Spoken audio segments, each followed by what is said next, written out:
Warning: the following video contains explicit language which may be offensive to some viewers or inappropriate for children. The content within this video is intended for mature audiences only.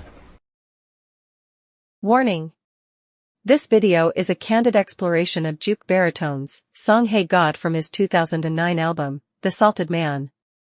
This video may also include discussions of violence, sexual situations, and drug use. By viewing beyond this point, you take responsibility for choosing to watch this video. All views expressed in this video are mine alone, and do not reflect any person or people, or any group or groups. Thank you, and please have a great day.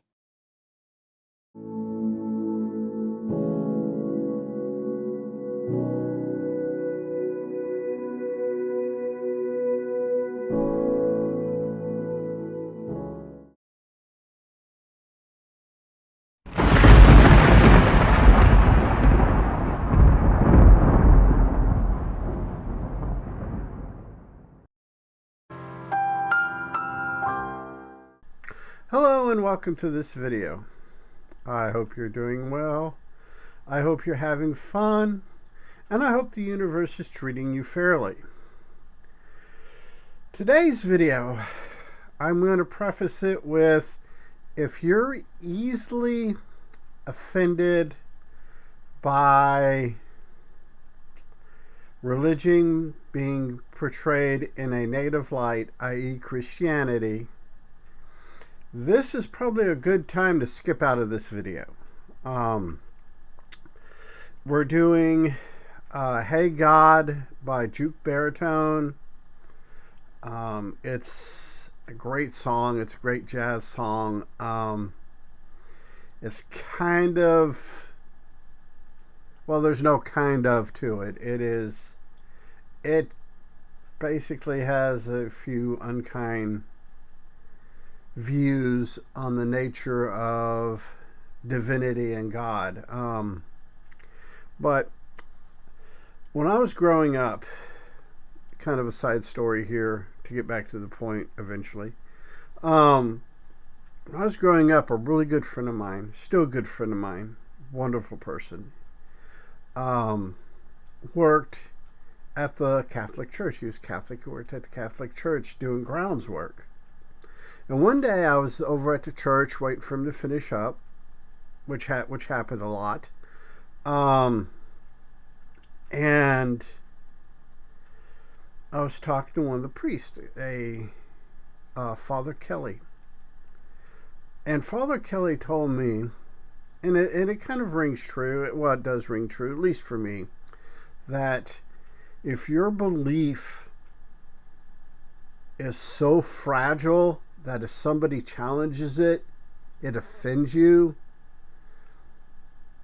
you may want to reevaluate your faith and reevaluate what you believe in and how strongly you believe in it. So yeah, and that's kind of how the song is. That's the reason why I tell you that is because that's kind of how when I go into this song, that's kind of the thought I have, the kind of that's how I picture it. That's how I put it in my brain. If that makes any kind of sense. So without further ado, let's get into this thing.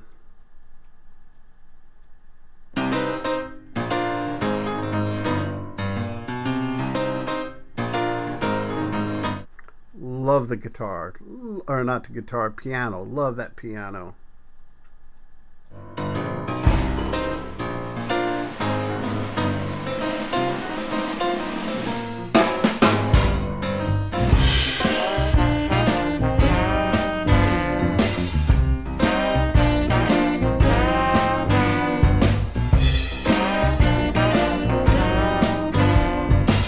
And the trumpets, possibly cornet. There might be a cornet in there, but trumpets that jazzy piano. It puts me in mind of kind of a retro prohibition speakeasy with the touch of Art Nouveau. That's how I picture it in my head. Kind of a steampunk, possibly steampunk, mixed with a little Art Nouveau thrown in, maybe some film noir type of atmosphere, you know, that whole Bogart and Casablanca thing. It's just that jazzy. It's just nice. It's just pleasant to my ears.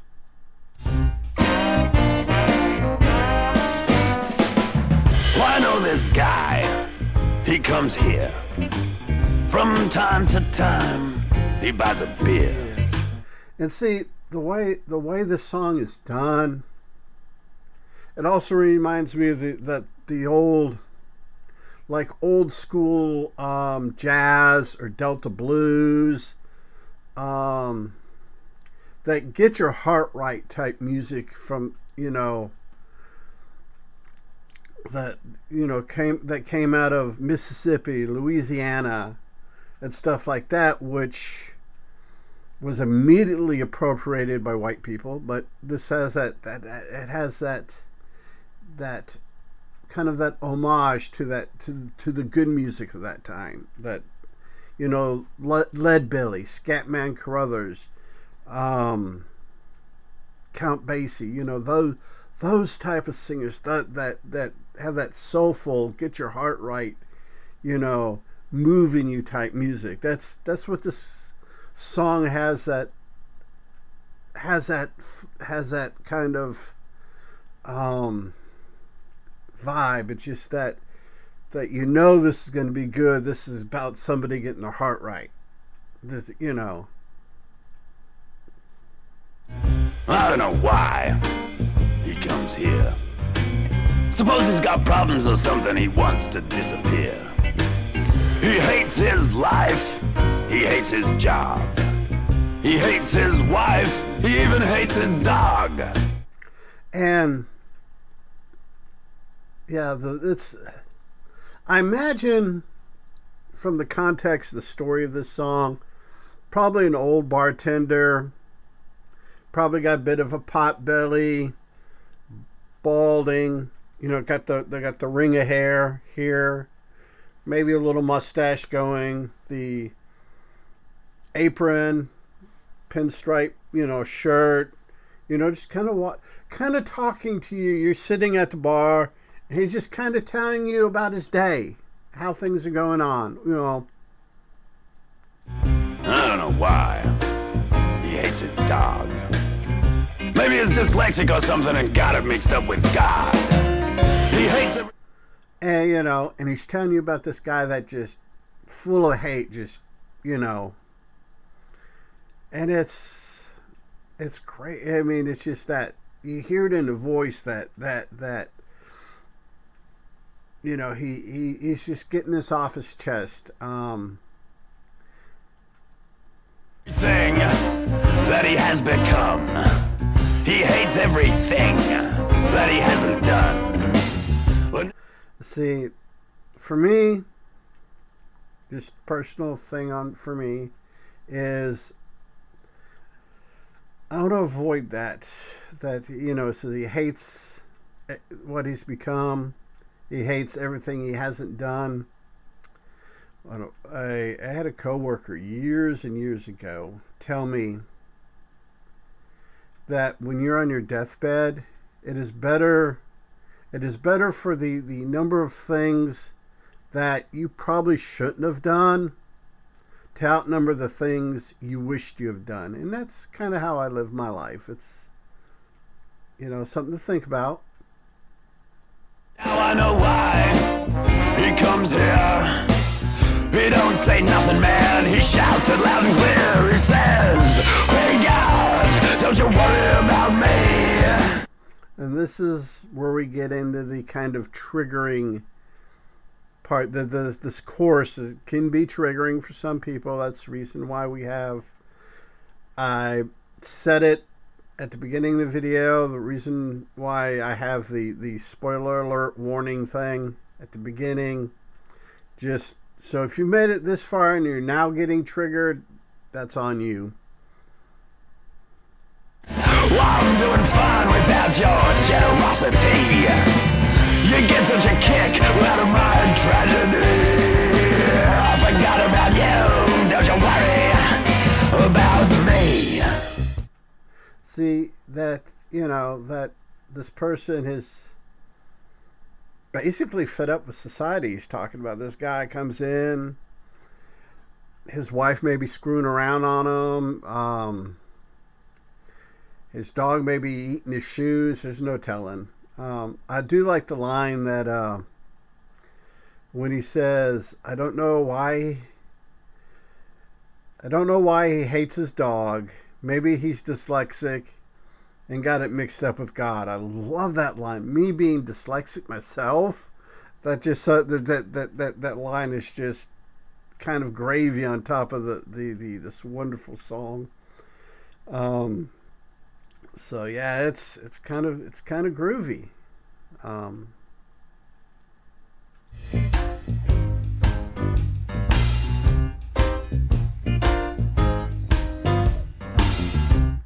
we got that music, and unfortunately I have to do this for copyright reasons.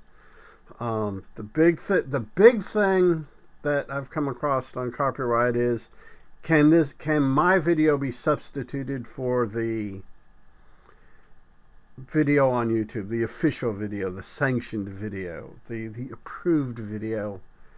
And by doing this, by breaking it up like this, it helps the copyright algorithm, the copyright stuff to go, oh no, you definitely can't use this as a substitute. So let's tread on.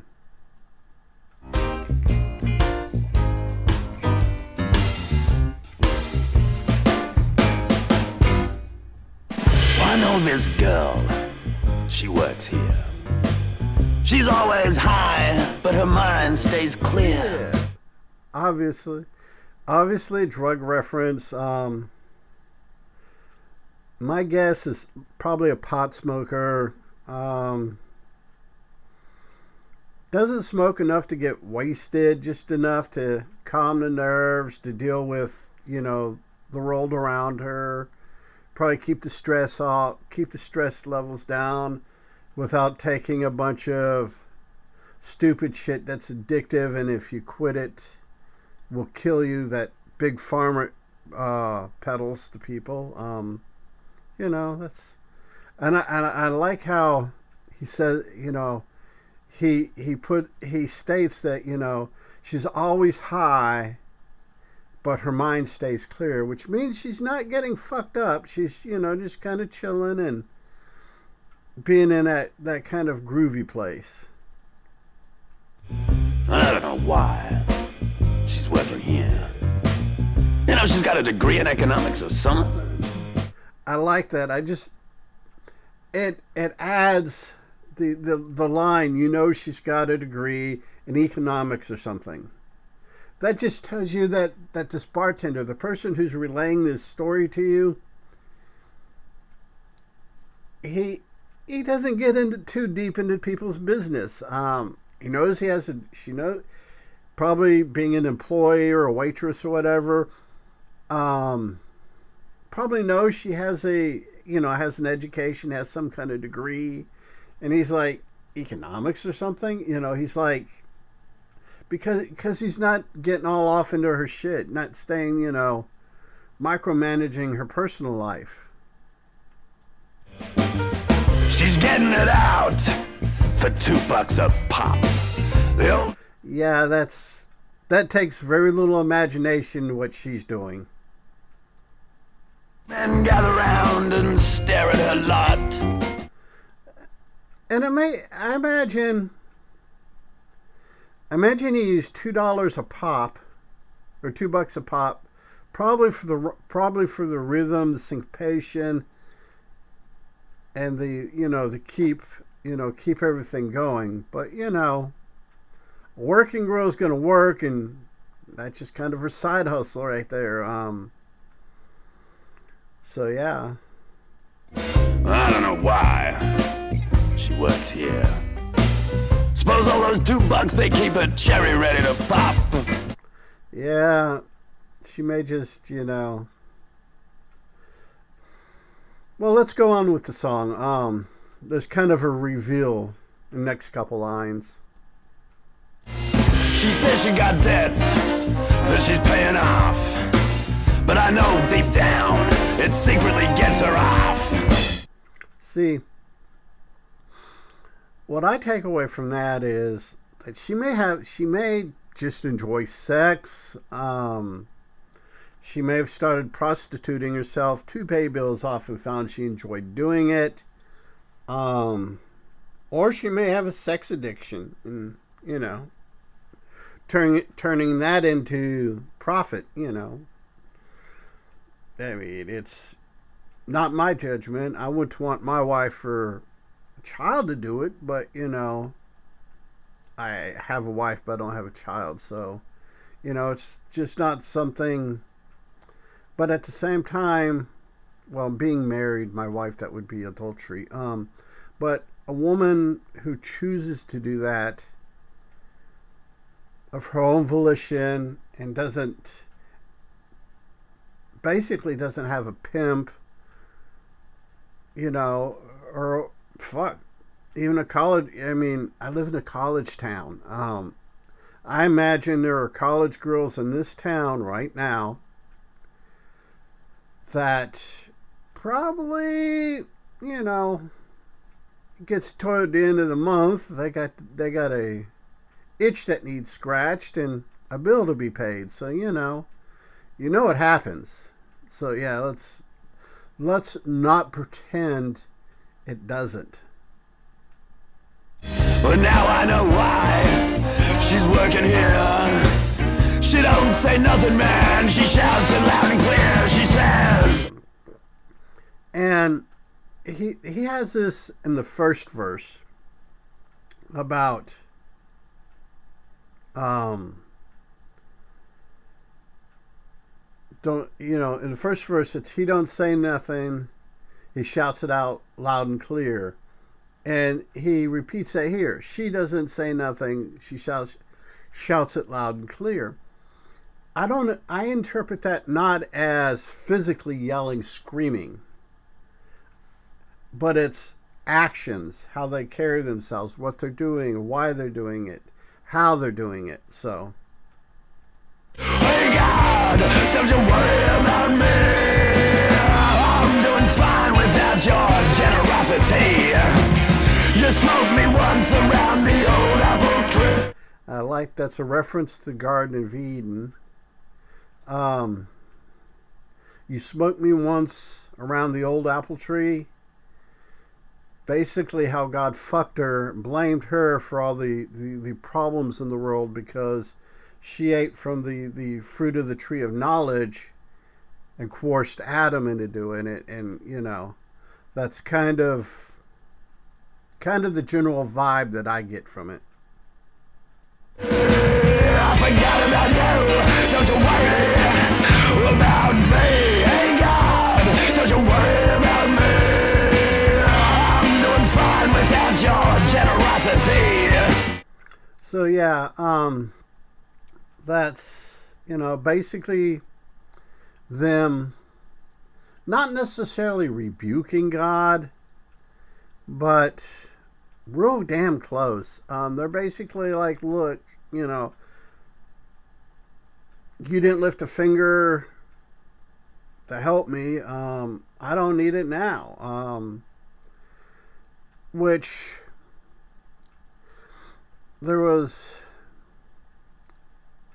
I think it was Dawkins. It may have been Dawkins. It was somebody who pointed out that, you know, God, the all-caring, all-knowing, all-loving God,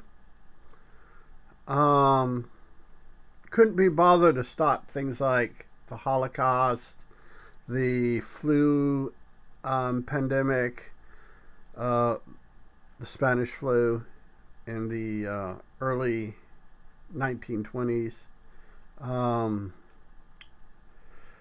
Stalin's slaughtering of Jews and Christians, the Khmer Rouge in Cambodia, you know.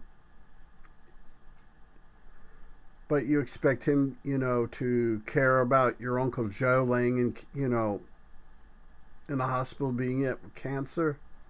And I think that kind of what this chorus is reflecting, that kind of sentimentality, that kind of view, that not really nihilistic, atheistic, you know, why, you know, God has basically forsaken us, deal with it. You get such a kick out of my tragedy. I forgot about you, don't you worry about me. See, like I said, it's the, you know, the, hey God, don't you worry about me. I'm doing fine without your generosity.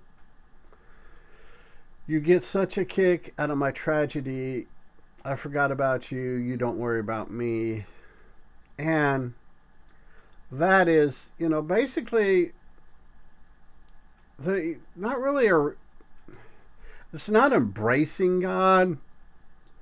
I think it's more not really atheistic, maybe agnostic. You know, they acknowledge that there is a divine being, but you know, they want to do this live and let live thing.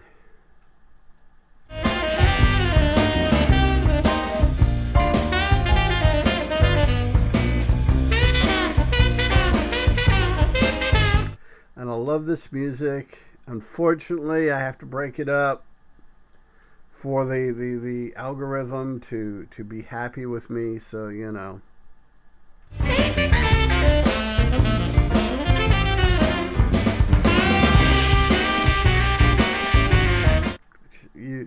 You got those. I think that's a cornet. It doesn't. Or I mean, my hearing's deteriorating, so it may be a trumpet, but there might be a backing with a cornet. It just sounds cornetish. And it now, somebody who is just phenomenally good on a trumpet can get that sound out of a trumpet. So, it is what it is, but it's still some damn good music.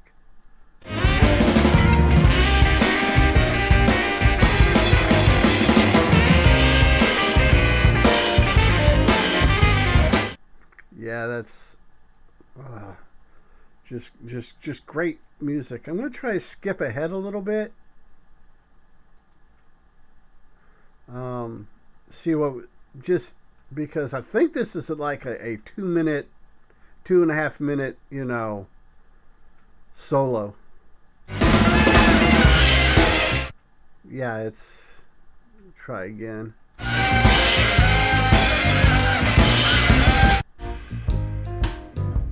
There we go.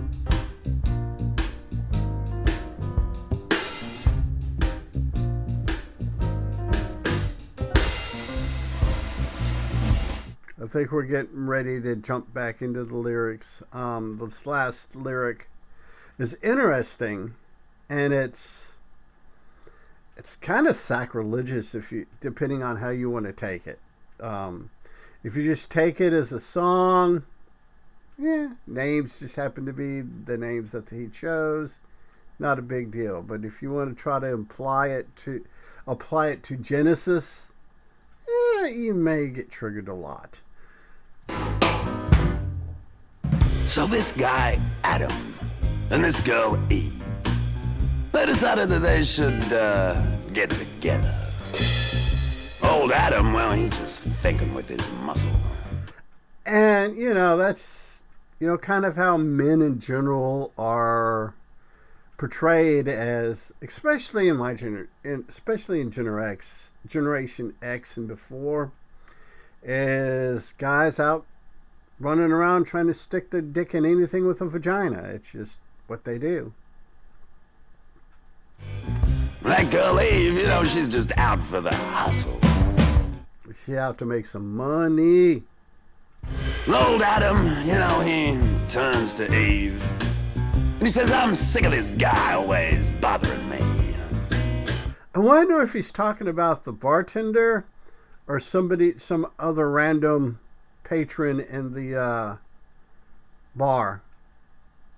I want to get out of here, baby. What do you think? And Eve says, sure, honey. Buy me a drink.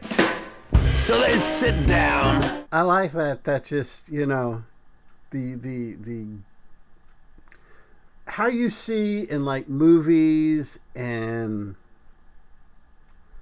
rom-coms and just a little bit of everything, how somebody gets picked up, somebody does the picking up, somebody getting picked up, just that whole dance.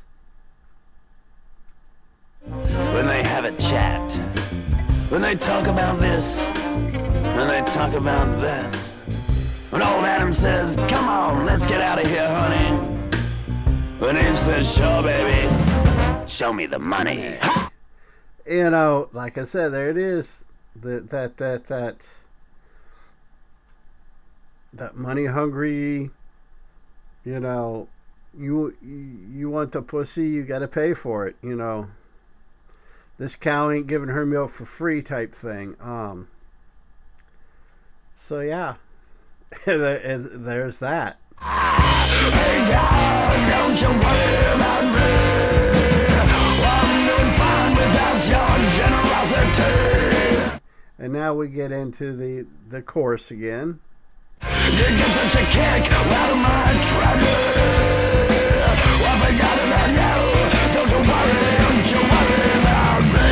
Hey God, don't you worry about me. I'm doing fine without your demigography. You get such a kick out of my tragedy. Yeah, this is like I said, this is pretty good.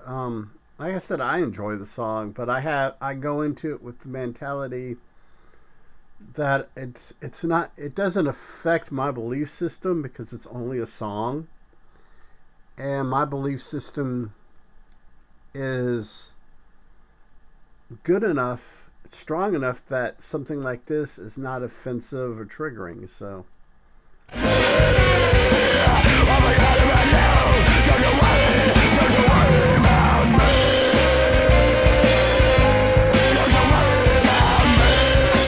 plus it's just that blues, that rhythm, that just in there. It just gets into you and makes you want to get out and move, makes you want to snap your fingers, tap your feet, you know, get out on the dance floor, or sit at the bar with a big cigar. You know, there's, you know, there it is what it is. I mean, it's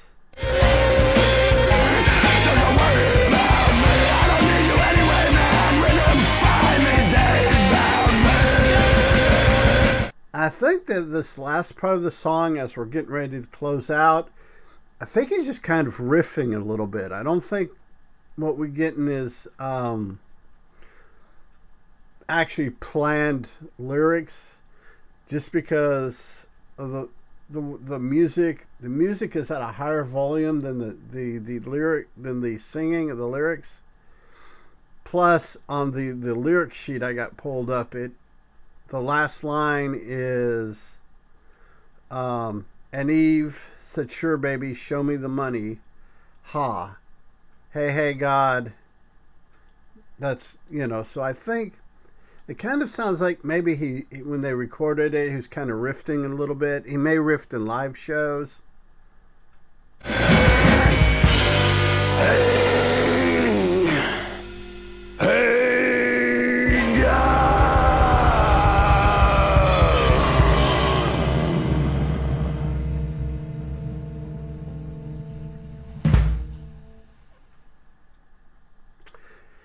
And that is Hey God by Juke Baritone. Like I said, just a wonderful song. I love the song. It's one that I came across accidentally, to be honest with you. Listening, just had open Spotify up to a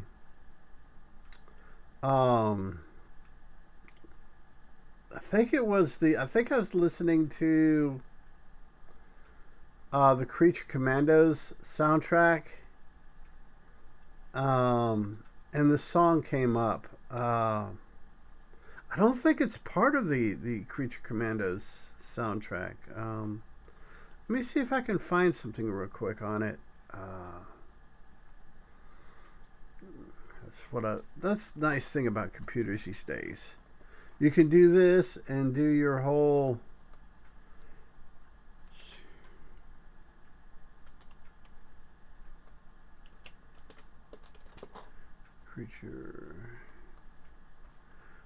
Creature Commandos. Let's see what we got. We've got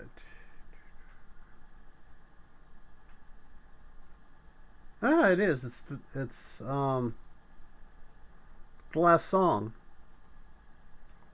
Interesting. I just assumed that it was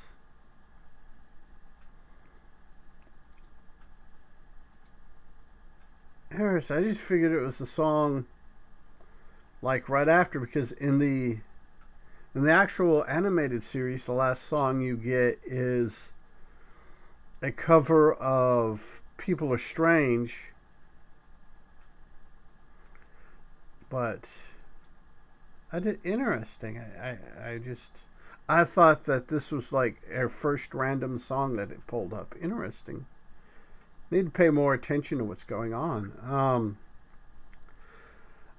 I don't know when this is going to be live, so I don't know if I'm going to have any complications due to copyright, but we'll find out when we find out. So, hope you enjoyed the video. Take care. Be a good human. Be good to other humans. Peace. Hey, it's 10 p.m. Do you know where your children are?